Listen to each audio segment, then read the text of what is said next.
Hello everyone.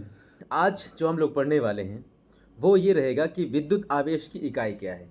अगर हमें कुछ विद्युत के बारे में पढ़ना है और उसे कैलकुलेट करना है तो हमें ये पता होना चाहिए कि इसकी यूनिट क्या है।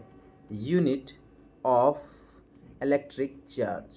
Electric charge.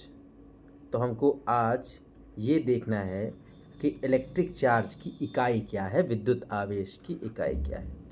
विद्युत आवेश की इकाई देखिए, अब इससे पहले कि हम विद्युत आवेश की इकाई निकालें हमें होके गुजरना होगा एक पद्धति के द्वारा। अब उस पद्धति का नाम क्या है? उस पद्धति का नाम है SI पद्धति। आप चाहें तो कमेंट में बता सकते हैं SI पद्धति होता क्या है। SI पद्धति में आवेश को जो मात्रक दिया गया है वो मात्रक दिया गया है कूलॉम। क्या दिया गया है? कूलॉम दिया गया है। ओके। अब कूलॉम के बाद और इसमें कौन सी चीज़ें हैं?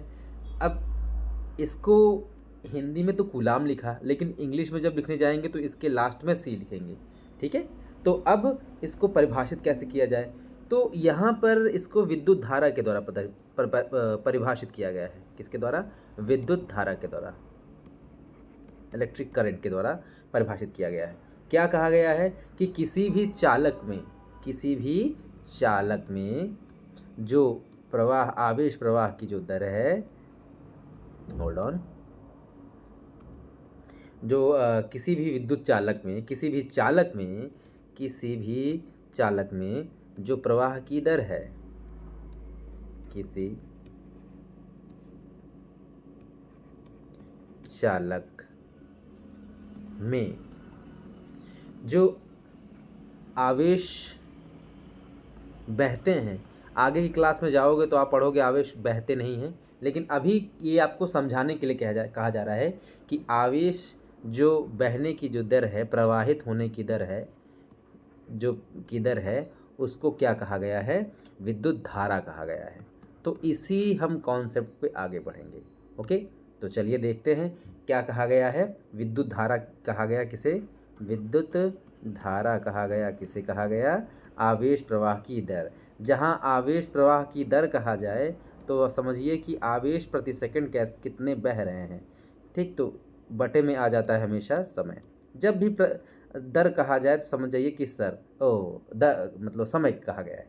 तो इसका मतलब यह है कि आवेश प्रति समय या प्रति सेकंड कितने बह रहे हैं। तो चूंकि आवेश को दिखाते हैं किससे? C से दिखाते हैं, और समय को दिखाते हैं सेकंड में, नापते हैं, सबसे छोटी छोटी इकाई। तो इस प्रकार जो इसका एक बनेगा, ये C/S कह सकते हैं, है ना। अब हमको इसकी आवश्यकता क्या है?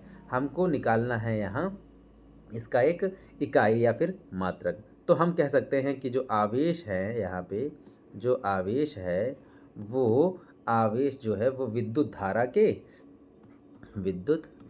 के और साथ में समय के गुणा के बराबर है। तो विद्युत धारा आप जो नाप रहे हैं उसको आप नापते हैं एम्पियर में। ठीक, एम्पियर में। और समय को नापते हैं किसमें? सेकंड में। तो इस प्रकार आवेश का जो मात्रक निकल के आया वो आया एम्पियर सेकंड। तो एम्पियर सेकंड, ओके, क्या कहा गया?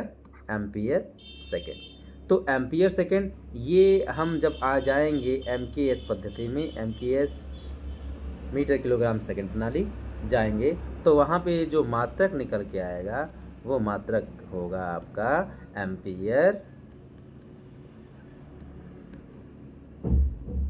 और सेकंड।